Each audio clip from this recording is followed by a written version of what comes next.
Hello साथियों, नमस्कार। उम्मीद है आप लोग स्वस्थ, मस्त और ज़बरदस्त होंगे। अगर आप भी यूपी पुलिस और एसएससी जीडी की तैयारी कर रहे हैं तो आपके लिए ये वीडियो बहुत ही उपयोगी साबित होने वाला है, बहुत ही देखिएगा उपयोगी साबित होने वाला है।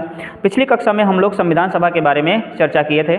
हम लोगों ने देखा था कि संविधान सभा में कुल कितने सदस्य हैं, कितने निर्वाचित सदस्य हैं, कितने मनोनीत सदस्य हैं, ठीक है। उनका निर्वाचन किन किन क्षेत्रों से हुआ है, इन सब के बारे में हम लोगों ने देखा था। कितने जो हिंदू सदस्य थे, कितने जो है मुस्लिम सदस्य थे, कितने सिख थे, कितने एससी, कितने एसटी, कितना महिलाएं, इन सब के बारे में हम लोगों ने बात किया था, ठीक है ना। तो आज हम लोग बात करेंगे संविधान सभा की बैठकों की। हम लोग जानते हैं संविधान सभा की पहली बैठक 9 दिसंबर 1946 को संविधान सभा कक्ष दिल्ली में हुई थी। इसी बैठक के दौरान डॉक्टर सच्चिदानंद सिन्हा को संविधान सभा का अस्थायी सदस्य चुना गया था। संविधान सभा का अस्थायी अध्यक्ष चुना गया था। क्यों चुना गया था? क्योंकि ये संविधान सभा के सबसे बुजुर्ग व्यक्ति थे। तो सबसे बुजुर्ग व्यक्ति होने के नाते संविधान सभा की पहली बैठक में डॉक्टर सच्चिदानंद सिन्हा को संविधान सभा का पहला अस्थायी अध्यक्ष चुना गया था। इसी बैठक में देखिएगा हरेंद्र कुमार मुखर्जी जी को उपाध्यक्ष चुना गया था। संविधान सभा की पहली बैठक में कुल 207 सदस्य शामिल थे और इनमें से देखिएगा 9 महिला सदस्य भी शामिल थी। अगर आपसे पूछ लिया जाए कि संविधान सभा की पहली बैठक में कुल कितनी महिला सदस्य शामिल थी तो आपका आंसर होना चाहिए 9 सदस्य। अच्छा, संविधान सभा में कुल कितनी महिला सदस्य थी? तो मैंने आपको बताया था कि 15 सदस्य थी। लेकिन जब पहली बैठक हुई संविधान सभा की तो उसमें कितनी महिलाओं ने भाग लिया? तो आपका आंसर होना चाहिए 9 महिला सदस्य। अच्छा, संविधान सभा की पहली बैठक में मुस्लिम लीग के सदस्य भाग नहीं लिए। तो जब संविधान सभा की पहली बैठक में मुस्लिम लीग के सदस्य भाग नहीं लिए तो इसी बैठक को लेकर के विंस्टन चर्चिल ने कमेंट दिया था। क्या दिया था कि संविधान सभा की पहली बैठक एक ऐसा विवाह है जिसकी दुल्हन ही गायब है, जिसकी दुल्हन ही क्या है? गायब है। ये किसने कहा था? तो आपका आंसर होना चाहिए विंस्टन चर्चिल ने। तो पहली बैठक 9 दिसंबर 1946 को संविधान सभा कक्ष दिल्ली में। इसी बैठक में देखिएगा अस्थायी अध्यक्ष चुना गया डॉक्टर सच्चिदानंद सिन्हा को, उपाध्यक्ष चुना गया था हरेंद्र कुमार मुखर्जी जी को। इसमें देखिएगा 207 सदस्य शामिल थे और 9 महिला सदस्य शामिल थी। मुस्लिम लीग के सदस्य पहली बैठक में भाग नहीं लिए। पहली बैठक के 2 दिन बाद 11 दिसंबर 1946 को संविधान सभा की दूसरी बैठक हो रही है उसी संविधान सभा कक्ष दिल्ली में, जिसमें देखिएगा अस्थायी अध्यक्ष चुने गए हैं डॉक्टर राजेंद्र प्रसाद। जिसमें अस्थायी अध्यक्ष कौन चुने गए? डॉक्टर राजेंद्र प्रसाद। और इसी देखिएगा बैठक में संवैधानिक सलाहकार के रूप में नियुक्त किए गए थे सर BN राव। इन्हीं सर BN राव के द्वारा संविधान के प्रारूप को तैयार किया गया था और ऐसा माना जाता है कि सर BN राव ने संविधान के प्रारूप को निःशुल्क तैयार किया था। तो संविधान सभा की दूसरी बैठक 11 दिसंबर 1946 को संविधान सभा कक्ष। इसी में देखिएगा डॉक्टर राजेंद्र प्रसाद को संविधान सभा का अस्थायी अध्यक्ष बनाया गया और संवैधानिक सलाहकार नियुक्त किया गया सर BN राव को। फिर उसके 2 दिन बाद 13 दिसंबर 1946 को संविधान सभा की तीसरी बैठक हुई। इस बैठक में पंडित जवाहरलाल नेहरू जी के द्वारा संविधान सभा के समक्ष उद्देश्य प्रस्ताव प्रस्तुत किया गया और इस उद्देश्य प्रस्ताव को देखिएगा 22 जनवरी 1947 को स्वीकार किया गया। यही उद्देश्य प्रस्ताव आगे चल करके हमारे संविधान की प्रस्तावना बनी। फिर हम लोग देखेंगे कि भारत के विभाजन के पश्चात संविधान सभा में कुल कितने सदस्य थे। मैंने आपको पिछली क्लास में बताया था कि संविधान सभा में कुल सदस्यों की संख्या 389 निर्धारित की गई थी। लेकिन जब 15 अगस्त 1947 को भारत पाकिस्तान का विभाजन हो गया तो विभाजन के पश्चात देखिएगा कितने संविधान सभा में कितने सदस्य देखिएगा शेष बचे। तो आपका आंसर होना चाहिए 324। और विभाजन के पश्चात अगर संविधान सभा की पहली बैठक पूछ लिया जाए तो विभाजन के पश्चात संविधान सभा की पहली बैठक 31 अक्टूबर 1947 को हुई। इस बैठक में कुल 299 सदस्यों ने भाग लिया। अब हम लोगों ने देखा कि संविधान सभा की बैठकें हो गई हैं। संविधान सभा की पहली बैठक, दूसरी बैठक और तीसरी बैठक। इन तीनों बैठकों के पश्चात देखिएगा जब पंडित जवाहरलाल नेहरू द्वारा उद्देश्य प्रस्ताव रखा गया और 22 जनवरी 1947 को ये उद्देश्य प्रस्ताव स्वीकार कर लिया गया तो इस उद्देश्य प्रस्ताव को स्वीकार करने के पश्चात संविधान निर्माण के लिए अनेक समितियों का गठन किया गया। अनेक समितियों का क्या किया गया? गठन किया गया। अब हम लोग देखते हैं कि कौन कौन सी समितियां हैं। चलिए बात करते हैं। चलिए तो हम बात करेंगे प्रारूप समिति। तो प्रारूप समिति के अध्यक्ष कौन थे? तो प्रारूप समिति के अध्यक्ष थे डॉक्टर BR अंबेडकर। प्रारूप समिति के अध्यक्ष कौन थे? तो डॉक्टर BR अम्बेडकर। फिर हम लोग देखेंगे संघ संविधान समिति, संघ शक्ति समिति और राज्य समिति। इन तीनों के अध्यक्ष कौन थे? तो इसके अध्यक्ष थे पंडित जवाहरलाल नेहरू। पंडित जवाहरलाल नेहरू। तो इन तीनों समितियों के अध्यक्ष कौन थे? पंडित जवाहरलाल नेहरू। संघ संविधान समिति, संघ शक्ति समिति, राज्य समिति, इसके अध्यक्ष कौन थे? तो पंडित जवाहरलाल नेहरू। अब हम बात करेंगे, देखिएगा, मौलिक अधिकार एवं अल्पसंख्यक समिति, प्रांतीय संविधान समिति, सलाहकार समिति, इन तीनों के अध्यक्ष कौन थे? तो इन तीनों के अध्यक्ष बनाए गए थे सरदार पटेल। सरदार पटेल। इनके अध्यक्ष कौन थे? तो इनके अध्यक्ष थे सरदार पटेल। एक बार फिर से देखते हैं, प्रारूप समिति के अध्यक्ष डॉक्टर BR अम्बेडकर, संघ संविधान समिति, संघ शक्ति समिति और राज्य समिति, इसके अध्यक्ष बनाए गए थे कौन? पंडित जवाहरलाल नेहरू। मौलिक अधिकार एवं अल्पसंख्यक समिति, प्रांतीय संविधान समिति, सलाहकार समिति, इन तीनों के अध्यक्ष कौन बनाए गए थे? तो आपका आंसर होना चाहिए सरदार पटेल। अच्छा, अगर हम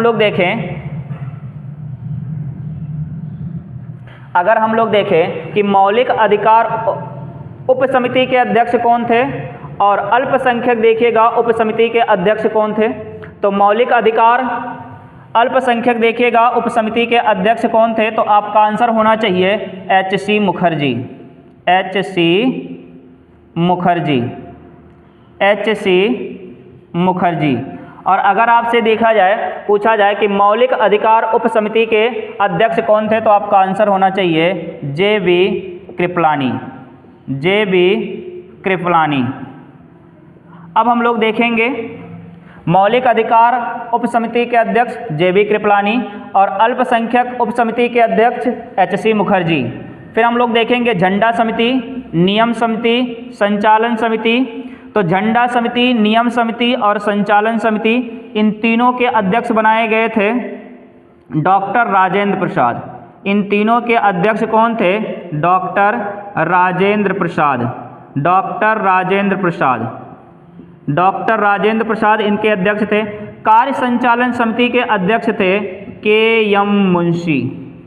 कार्य संचालन समिति के अध्यक्ष कौन बनाए गए थे? तो KM मुंशी। एक बार हम लोग फिर से देखते हैं समितियों के बारे में। प्रारूप समिति के अध्यक्ष कौन थे? Doctor BR Ambedkar. संघ संविधान समिति, संघ शक्ति समिति और राज्य समिति के अध्यक्ष कौन बनाए गए थे? पंडित जवाहरलाल नेहरू जी। मौलिक अधिकार एवं अल्पसंख्यक समिति, प्रांतीय संविधान समिति और सलाहकार समिति के अध्यक्ष कौन थे? तो सरदार पटेल थे। मौलिक अधिकार उप समिति के अध्यक्ष कौन थे? तो JB कृपलानी थे। अल्पसंख्यक उप समिति के अध्यक्ष कौन थे? तो HC मुखर्जी थे। झंडा समिति, नियम समिति, संचालन समिति, इन तीनों के अध्यक्ष कौन बनाए गए थे? डॉक्टर राजेंद्र प्रसाद। और कार्य संचालन समिति के अध्यक्ष कौन थे? तो आपका आंसर होना चाहिए KM मुंशी। अब हम लोग बात करते हैं सबसे महत्वपूर्ण समिति के बारे में, जिसको हम लोग कहते हैं प्रारूप समिति, या इसी का दूसरा नाम है मसौदा समिति, या इसी को एक नाम दिया जाता है पांडुलेखन समिति, और इंग्लिश में देखिएगा इसी को ड्राफ्टिंग कमेटी कहा जाता है। तो प्रारूप समिति का गठन किया गया था 29 अगस्त 1947 को। इसके अध्यक्ष बनाए गए थे डॉक्टर BR अम्बेडकर। इसके अध्यक्ष कौन थे? तो डॉक्टर BR अम्बेडकर। इसमें सदस्यों की संख्या कितनी थी? तो 6। सदस्यों की संख्या कितनी थी? 6। अगर हम अध्यक्ष को भी इसमें शामिल कर लें और अगर आपसे पूछ लिया जाए कि कुल सदस्य कितने थे, कुल सदस्य यानी अध्यक्ष को शामिल करते हुए, तो कुल सदस्यों की संख्या कितनी थी? 7। अब हम बात करेंगे कि ये 6 सदस्य कौन कौन थे। हम बात करेंगे ये 6 सदस्य कौन कौन थे, जरा इनके बारे में देखते हैं। तो पहला नाम आपको लिखना है अल्लादी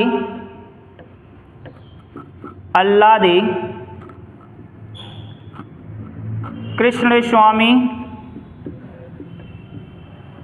अय्यर। अल्लादी कृष्णस्वामी अय्यर। दूसरा है अल्लादी कृष्णस्वामी अय्यर। उसके बाद हम लोग देखेंगे KM मुंशी। के.एम. मुंशी। फिर हम लोग देखेंगे के.एम. मुंशी। के.एम. मुंशी के बाद हम लोग अगला देखेंगे, के.एम. मुंशी के बाद अगला हम देखेंगे मोहम्मद शादुल्ला। मोहम्मद शादुल्ला। मोहम्मद शादुल्ला। उसके बाद हम लोग देखेंगे N Madhavrao. N Madhavrao. N Madhavrao. फिर उसके बाद हम लोग अगला देखेंगे वी.एल. मित्र। बी.एल. मित्र। और बी.एल. मित्र के देखिएगा त्यागपत्र देने के बाद आगे कौन आ जाए थे, तो बी.एल. मित्र के बाद देखिएगा, बी.एल. मित्र के बाद देखिएगा आगे हम लोग देखेंगे बी.एल. मित्र के बी.एल. मित्र ने देखिएगा अपने बी.एल. मित्र ने अपने देखिएगा पद से त्यागपत्र दे दिया था। तो उसके बाद देखिएगा अगले कौन बने थे, तो आपका आंसर होना चाहिए एन माधवराव। ठीक है ना, ये थोड़ा सा मिस्टेक हो गया है, यहाँ पर होना चाहिएगा गोपाला स्वामी आयंगर। यहाँ पर होना चाहिए गोपाला स्वामी आयंगर। गोपाला स्वामी आयंगर। और ये देखिएगा बी.एल. मित्र ने जब त्यागपत्र दिया तो इनके त्यागपत्र देने के पश्चात अगले जो देखिएगा सदस्य बने वो है एन माधवराव। एन माधवराव। और आगे हम लोग देखेंगे कि डी.पी. खेतान। और कहते हैं कि डी.पी. खेतान की जो है मृत्यु हो गई थी इसी दौरान। तो इनकी मृत्यु के पश्चात, मृत्यु के बाद, इनकी मृत्यु के बाद कौन बन रहे हैं, तो टी कृष्णमाचारी। तो ये देखिएगा प्रारूप समिति के सदस्य हैं। एक बार फिर से देखते हैं, प्रारूप समिति को मसौदा समिति भी कहते हैं, पांडुलेखन समिति भी कहते हैं, ड्राफ्टिंग कमेटी भी कहते हैं। इसका गठन 29 अगस्त 1947 को हुआ। अध्यक्ष इसके डॉक्टर B.R. अम्बेडकर थे। इसमें अन्य सदस्यों की संख्या 6 थी और कुल सदस्य देखिएगा कितने थे, 7 थे। अन्य सदस्यों में देखिएगा अल्लादी कृष्ण स्वामी अय्यर, के.एम. मुंशी, मोहम्मद शादुल्ला, एन गोपाला स्वामी आयंगर, बी.एल. मित्र। और बी.एल. मित्र ने त्यागपत्र देने के बाद एन माधवराव। अगले देखिएगा डी.पी. खेतान और डी.पी. खेतान की मृत्यु के बाद टी कृष्णमाचारी। अब देखिएगा एक बहुत ही महत्वपूर्ण प्रश्न पूछा जाता है कि प्रारूप समिति में एकमात्र मुस्लिम लीग के सदस्य, तो प्रारूप समिति में एकमात्र मुस्लिम लीग के सदस्य कौन थे, तो आपका आंसर होना चाहिए मोहम्मद शादुल्ला। मोहम्मद शादुल्ला। तो इस प्रकार से अगर हम लोग देखें तो ये देखें कुछ समितियां हो गई। संविधान निर्माण के लिए जो समितियां गठित की गई ये आपके सामने लिखी हुई हैं।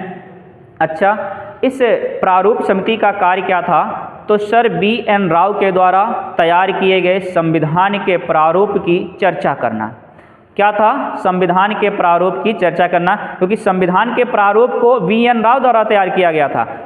B.N. राव द्वारा तैयार किए गए संविधान के प्रारूप पर चर्चा करने के लिए जिस समिति का गठन किया गया था उसका नाम था प्रारूप समिति। तो आज की क्लास देखिएगा यहीं तक। अगर आप लोगों को ये वीडियो अच्छी लग रही हो तो आप इस वीडियो को खूब सारा प्यार दें, ढेर सारा इसको शेयर करें, जिससे इसका देखिएगा लाभ सभी को मिल सके। धन्यवाद।